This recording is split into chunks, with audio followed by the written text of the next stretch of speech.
Hello, we're going to continue the lecture series on Chapter 20. This is antimicrobial drugs, and it comes in two parts. Chemotherapy is basically the treatment of diseases with chemical agents, drugs, which are taken into the body. Drugs used in chemotherapy are referred to as chemotherapeutic agents. We commonly, when we're treating bacteria, commonly use antibiotics to treat these types of infections, but also chemotherapeutic agents can come in the form of antifungal agents, anti-helminth agents to treat nematode infections. So there are a variety of forms of chemotherapy that can be used to treat microbial diseases. Don't be confused with the term chemotherapy as it relates to cancer treatment. Commonly, when we hear the term chemotherapy, we think it's only related to the treatment of cancers. However, as you'll see from this lecture, the use of any type of chemical agent that's introduced into the body to treat any type of disease condition, which would include microbial infections, is referred to as chemotherapy. A class of chemotherapeutic agents is used to treat infectious disease is referred to as antimicrobial drugs. Unlike disinfectants, they must act within the host. They kill the harmful organisms without damaging the host, and they have what's referred to as selective toxicity. Synthetic drugs are synthesized in laboratories. Others, antibiotics, are produced by microorganisms. Now recognize, key point, when we say selective toxicity, definitely the overwhelming amount of antimicrobial drugs are taken without damaging the host. However, you'll see that there are certain antibiotics that are given, have to be administered carefully because there are toxic dosages of certain antibiotics, and we have to be careful in that. Again, chemotherapy, the use of drugs to treat disease. Antimicrobial drugs interfere with the growth of microbes within a host. Antibiotics, substances produced by a microbe that, in small amounts, inhibit another microbe. And then selective toxicity, which is a drug that kills harmful microbes without damaging the host. During the early part of the 20th century, Dr. Paul Ehrlich, who is a German scientist, speculated about what's referred to as a magic bullet, or some type of drug that would destroy pathogens but not harm the host. Eventually he found an arsenic derivative, sulfarsen. This was used to treat syphilis. Prior to this discovery, the only chemotherapeutic agent available was quinine. It was used for the treatment of malaria. Sulfa drugs were discovered in the 1930s, which revolutionized treatment during the World War. And then penicillin, which is an antibiotic first discovered in 1928, but was not available and useful until after the 1940s. In 1928, Fleming, a scientist that we've discussed in earlier lectures, discovered penicillin, produced penicilliums. In 1940, Howard Florey and Ernst Change performed the first clinical trials utilizing penicillin. Representative sources of antibiotics, as you can see, come from microorganisms themselves, primarily fungus. As you can see, gram-positive bacteria also produce antibiotics. Bacillus produces bacitracin, which is a very popular topical antibiotic in an ointment or a cream. Bacillus also produces polymyxin.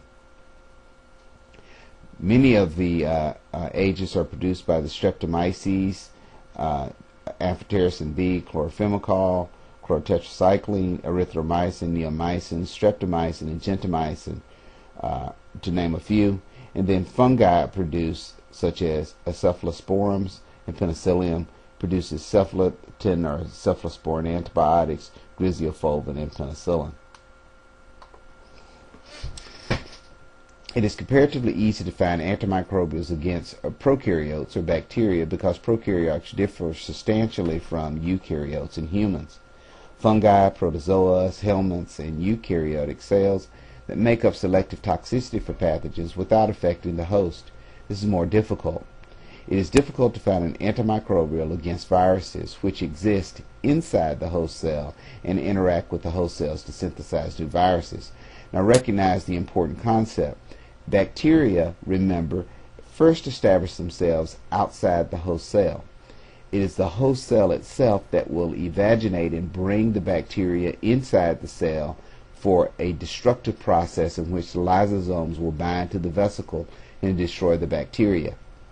Because the bacteria establishes an extracellular location, our immune system is able to recognize those cells as foreign and launch an attack.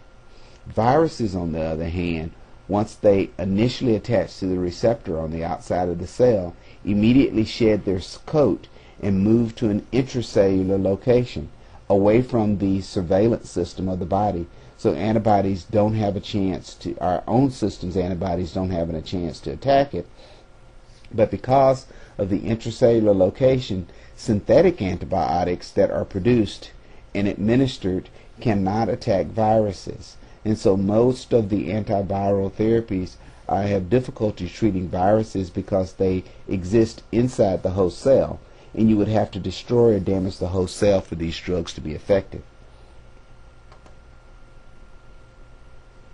If an antimicrobial drug affects a relative few bacteria, it is said to have a narrow spectrum of microbial activity as opposed to broad spectrum antibiotics. Antibiotics may eliminate normal microbiota and allow opportunistic pathogens to flourish. This is referred to as a superinfection. Very common with the use of antibiotics. In fact, the treatment or overtreatment or overuse of antibiotics can eliminate the normal flora, the normal microbiota that's in our system.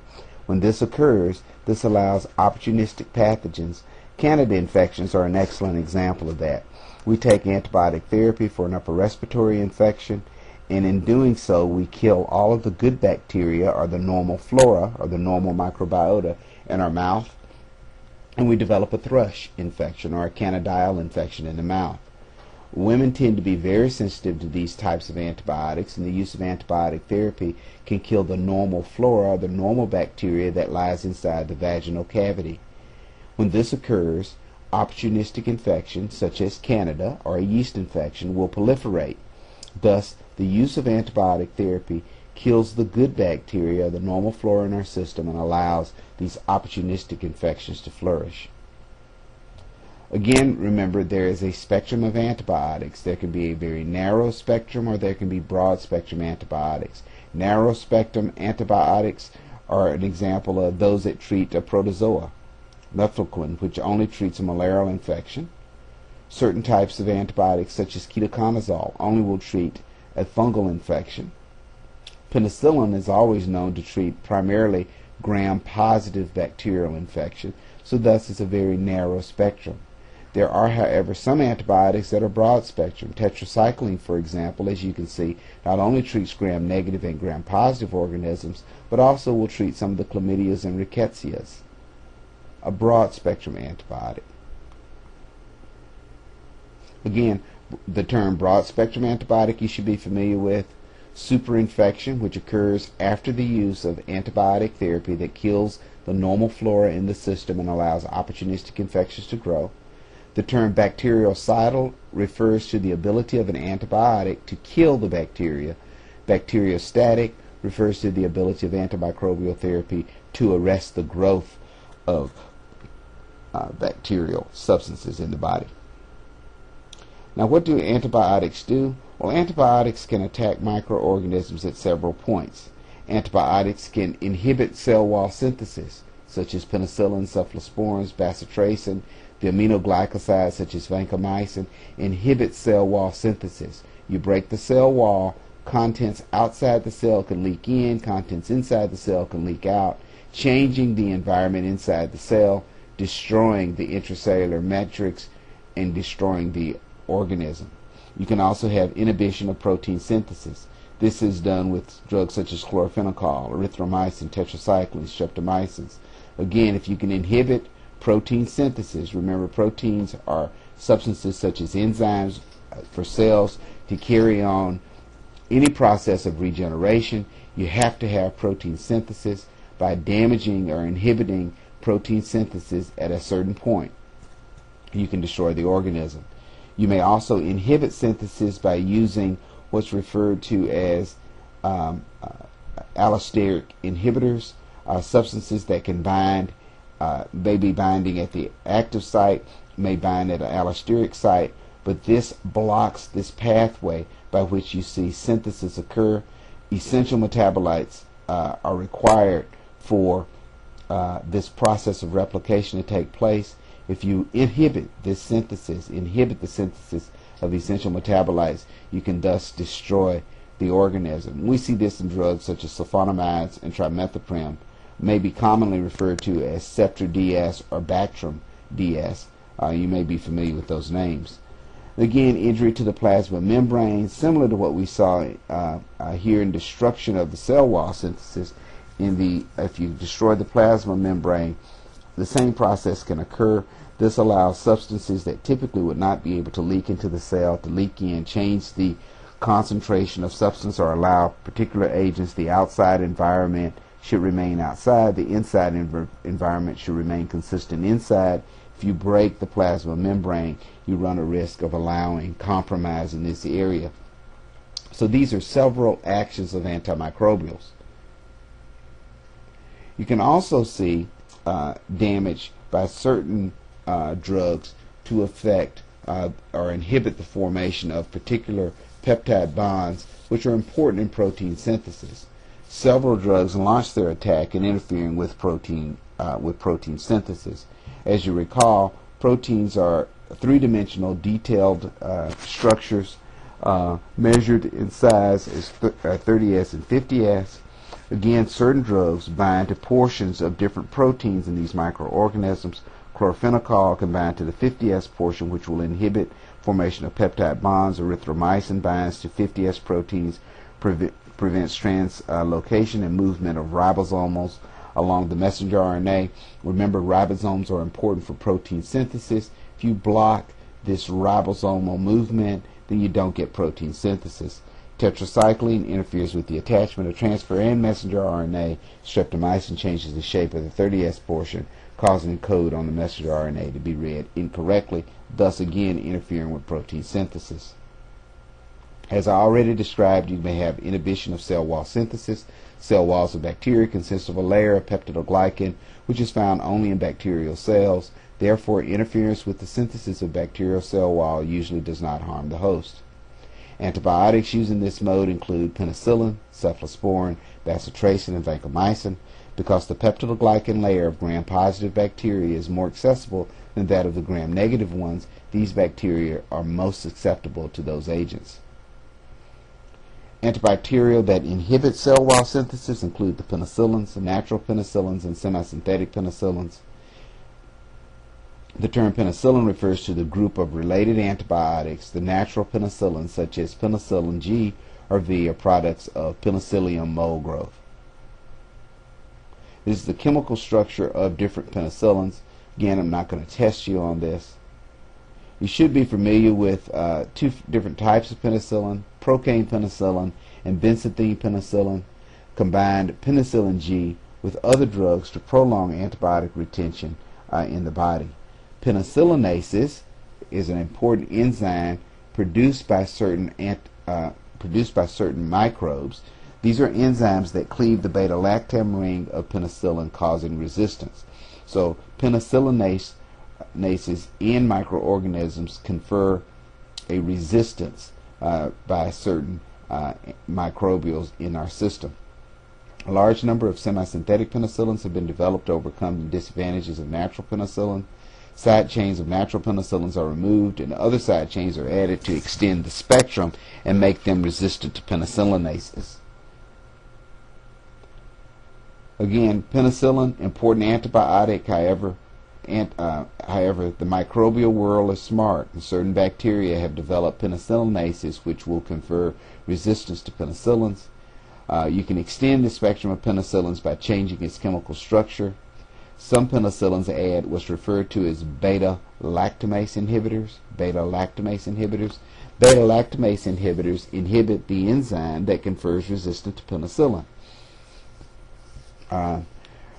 Carbapenems and monobactams are examples of such. The first synthetic penicillin designed to invade the action of penicillinases was referred to as methicillin. Eventually, many staphylococcal strains also became resistant to methicillins as well. Commonly now, you'll see on many cultures, its organisms are referred to as methicillin resistant. Methicillin-resistant Staph aureus is a very popular hospital-acquired or nosocomial infection. Again, this was the first synthetic penicillin which was designed to evade the penicillinases, but now we see many organisms are now resistant to methicillin. Newer drugs have come out, newer drugs have come out, but microbes also have eventually developed resistance to many of those drugs as well. The term methicillin resistance is still used commonly in clinical settings. Others still use penicillin such as oxacillin and nafcillin. There are certain synthetic penicillins such as ampicillin, amoxicillin, aminopenicillins, carbenopenicillins, ticarcillins, carboxypenicillins have a broad spectrum of activity than do the naturally occurring penicillins. Semisynthetic drugs such as uridopenicillins, such as mesocillins and azizocillins have a broader spectrum of activity. Penicillins plus the beta-lactamase inhibitor are very powerful antibiotics. Now remember, beta-lactamase inhibits the penicillinase produced by microbials, especially microbes that have developed a penicillin resistance. Another approach to penicillinase resistance is combined with a substance referred to as potassium clavulinate or clavulinic acid, which is a non-competitive inhibitor of penicillinases. Augmentin, the trade name, has a combination of penicillin and potassium clavulinate. This enables augmentin, which is a penicillin, to be used in the treatment of penicillin-resistant organisms or methicillin-resistant organisms, again because it combines with the potassium clavulinate. Carbapenems is the class of beta-lactam antibiotics that have an extremely broad spectrum of activity. Primaxin, in combination with imipenem and celastine, also very popular antibiotic used in hospital settings. Another penicillin variant is called the monobactams. These have a single ring structure. Azathioprine, this is the only gram-negative, or will affect only gram-negative bacteria. Penicillinase, again, develops in antibiotics that will actually cause a resistance to antibiotic therapy. As you can see, penicillinases will inhibit the process of antibiotic therapy. Structural nucleus and the mode of action of cephalosporins resemble those of penicillin. Cephalosporins are a different category of antibiotic. Cephalosporins such as cephalothin and cefamandol and cefotaxime are used as substitutes for penicillin, especially in cases where individuals may have penicillinase producing microbials. Cephalosporins come in generations, second, third, and fourth generations, which are effective against gram-negative organisms. And again, you can see these as broad spectrum because they will also affect some gram-positive organisms as well. As we've already discussed, there are antibiotics that inhibit cell wall synthesis in microbes. These are the bacitracins. Topically applied antibiotic therapy works real well against some gram-negative organisms. Vancomycin, also considered an aminoglycoside, is an important, what we term as a last-line antibiotic therapy. Why? Because the toxicity of this antibiotic is of a concern. When administered, also drug levels of the antibiotic to measure the concentration of the drug in the system is important, because vancomycin can lead to renal toxicity. Bacitracin, again a polypeptide antibiotic primarily used against gram-positive bacteria, inhibits the synthesis of cell walls and is used only topically. Vancomycin, again, is a relatively toxic drug. It's a member of a small glycopeptide group that inhibits peptidoglycan synthesis. It's used against penicillinase-producing staphylococcal infections that cause life-threatening infections. Methicillin-resistant Staph aureus is an example of a penicillinase-producing microorganism and would require dosages of vancomycin to eradicate. I remember, and I emphasize, vancomycin can easily become toxic, so levels of this drug have to be constantly monitored in patients receiving the therapy. Antimycobacterium antibiotics. These are the drugs that treat tuberculosis, Mycobacterium tuberculosis. You should be familiar with these drugs: INH, isoniazid, ethambutol. INH inhibits mycolic acid synthesis, and then in the case of ethambutol, it inhibits the incorporation of mycolic acid, which, as you recall, is specific for these acid-fast microbacteriums. Isoniazid is used to treat tuberculosis, believed to inhibit the synthesis of mycolic acid, which are a part of the cell wall microbacterium. Ethambutol is effective only against Mycobacterium. It's used in other chemotherapeutic treatments of tuberculosis. It inhibits the incorporation of mycolic acid into the cell wall. Ribosomal structures differ greatly between prokaryotes and eukaryotes. Many antibiotics such as chloramphenicol, gentamicin, erythromycin, tetracyclines, and streptomycin interfere with protein synthesis by reacting to the ribosome in the bacteria. Chloramphenicol is a broad-spectrum antibiotic that binds to the 50S subunits and inhibits peptide bonds and formation. Aminoglycosides such as streptomycin, neomycin, gentamicin are considered to be broad-spectrum antibiotics, and they change the shape of the 30S protein subunit. Chloramphenicol is a broad-spectrum antibiotic that affects protein synthesis. Structurally simple, is often synthesized chemically, may cause a blood disorder, aplastic anemia. It is a drug of choice for typhoid fever and certain types of meningitis, for which the risk is considered justified. Aminoglycosides are a group of antibiotics, amino sugar, and an aminoacetyltyl ring. Examples are streptomycin, used in the treatment of tuberculosis, neomycin, which is a topical antibiotic, gentamicin, which is effective against gram-negative organisms, pseudomonads. Tobramycin can be administered by an aerosol treatment for cystic fibrosis patients with Pseudomonas. We already mentioned the vancomycin earlier as a treatment for penicillinase producing gram-positive organisms. Aminoglycosides, important to emphasize, are sometimes toxic to the auditory nerve and to the kidneys. Patients who receive high dosages of aminoglycosides, high dosages of vancomycin, gentamicin, streptomycin, can have auditory nerve damage, irreversible, can also have damage to the kidneys, which may be irreversible as well. Other antimicrobials that will inhibit protein synthesis include tetracyclines, macrolides, gram-positives, erythromycin, also affect gram-positive organisms. Remember the tetracycline as a broad-spectrum antibiotic therapy. I think that's a test question. Tetracycline, remember, can treat both gram-negative and gram-positive organisms. Tetracyclines are broad-spectrum antibiotics. In fact, that they are effective also against chlamydias and rickettsias.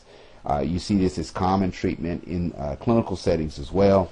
Doxycycline is a derivative of tetracycline, which is commonly used to treat chlamydia and rickettsial infections, and we'll discuss this later in the lecture series.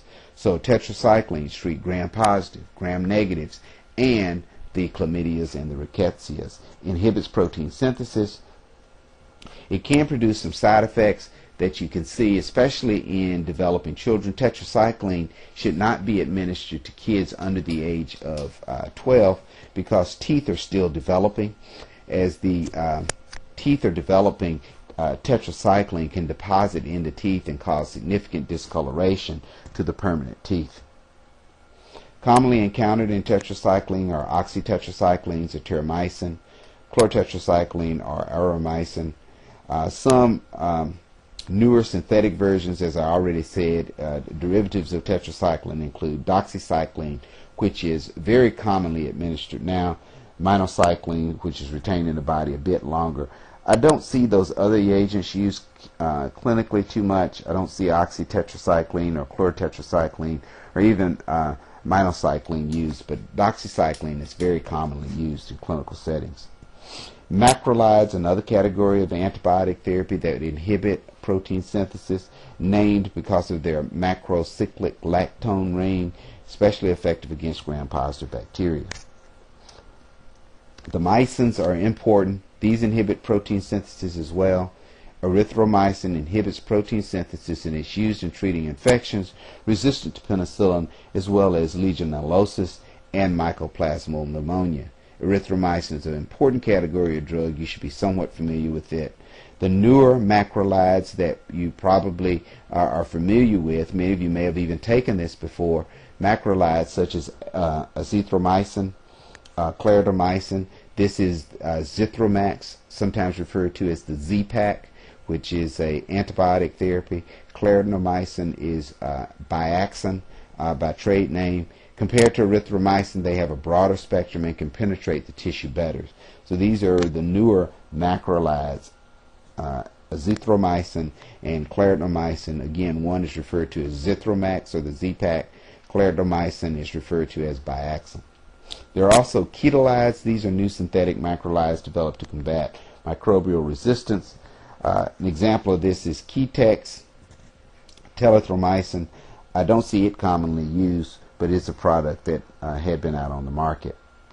These other antibacterials that inhibit protein synthesis are just drugs that are mentioned just for to provide you some additional information, but they're not testable materials. Streptogramins, synarcids, and oxylidinones are seen, but rarely do you see these in clinical practice.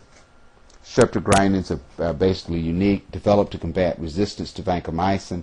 Again, there are organisms that can become vancomycin resistant. There's a vancomycin resistant enterococcus organism that's seen clinically at times, and these newer supercharged antibiotics are used to combat those. Synarcid in combination of two peptides, which can be used. They're distantly related to macrolides, but again, don't spend any time on those. You're not going to be tested on that. The oxazolidinones, they're also a newer class, a totally synthetic antibiotic. They target the 58 ribosome subunit. These drugs, again, are used to combat certain resistant organisms such as methicillin-resistant Staph aureus. Again, I don't see them a lot in clinical practice, and I just mentioned these for just some additional information. You will not be tested on these agents. Antibiotics, especially those of polypeptides such as polymyxin B. This is a topically applied antibiotic that you will see in clinical use. It's also available over the counter. It can adversely affect membrane permeability in the microbial cells. Loss of important metabolites occur from these changes in permeability. Thus, it can destroy microbials as well. Polymyxin B, another topically used agent for gram-negative bacteria, even Pseudomonas. It has a broad spectrum in that it also treats gram-positive infections as well. It's available in topical use and in antiseptic ointments. It also contains bacitracin and neosporin. You may have seen these triple antibiotic ointments, as is commonly referred to. Triple antibiotic ointments typically have polymyxin B, also has bacitracin and neomycin. Similar effectiveness is seen with antifungal agents. These are the ZOLs, Z-O-L-E, though I start with nystatin, miconazole, ketoconazole, amphotericin B against fungi or fungal infection. Is based on combining steroids, which will disrupt fungal plasma membrane. These are common antifungal agents that you should be somewhat familiar with: nystatin, miconazole, ketoconazole, and amphotericin B. Polymyxin B, as I already said, is a topical antibiotic, commonly seen in the triple antibiotic therapy, combined with bacitracin and neosporin, triple antibiotic ointment. There are other agents that are used to also affect the synthesis of nucleic acids inside of bacteria. These are the quinolone antibiotics and rifampin. Similarities between microbials and host cell DNA and RNA are close to that of the drugs that act by interfering with nucleic acid synthesis of microbial cells. They have limited clinical applications. Drugs acting by this principle, again, are the rifampins and the quinolone antibiotic therapies.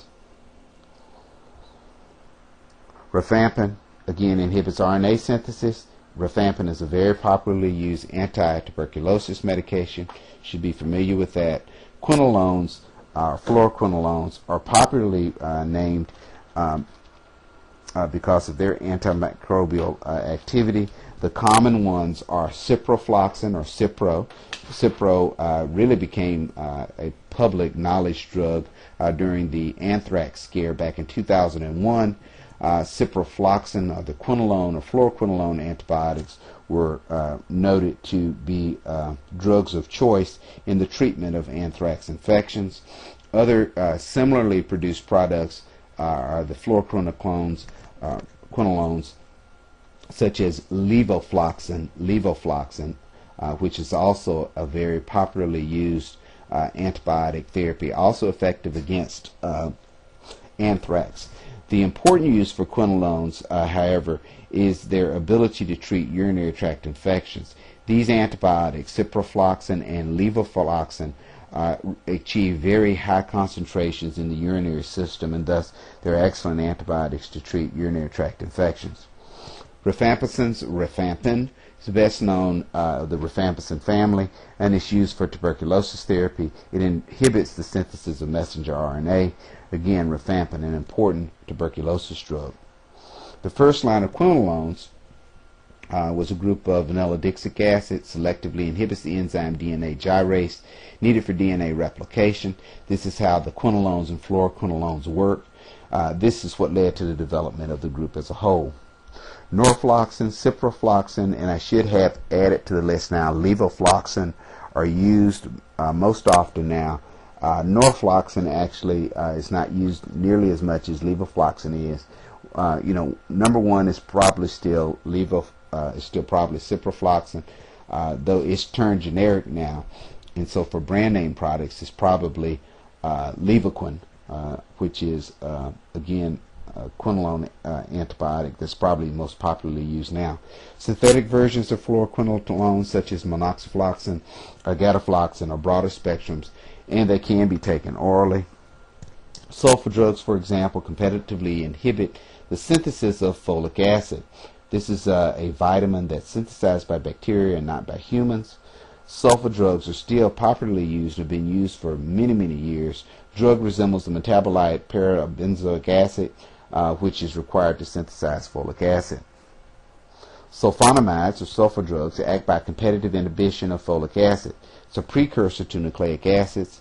A popularly used topical application of sulfur drugs includes silver sulfasalazine. This is used in burn patients. It's the white cream that combines a silver derivative along with sulfur. Widely used sulfur-containing preparation in combination with trimethoprim and sulfamethazole. These are structural analogs, and they inhibit synthesis of DNA at different levels. So the sulfonamides, popularly used again to treat burn patients in a topical application when combined with silver. But also you see sulfur drugs used extensively in urinary tract infections as long as the person does not have a sulfur sensitivity. Again, very high levels of sulfur can be achieved in the urinary system. Makes it an excellent drug for treatment of urinary tract infections. Again, it inhibits folic acid synthesis. As you can see, there is a process of competitive inhibition. If you recall, competitive inhibition is when something else can bind to the active site, and thus the original agent, which would have been used for folic acid synthesis, is now blocked by this competitive inhibition. Or you can have a non-competitive inhibitor, in where it will bind to an allosteric site, but when it binds to the allosteric site, it changes the shape of the active site. Thus, it still works as an enzyme inhibitor because the enzyme cannot bind to the active site. It's changed its shape.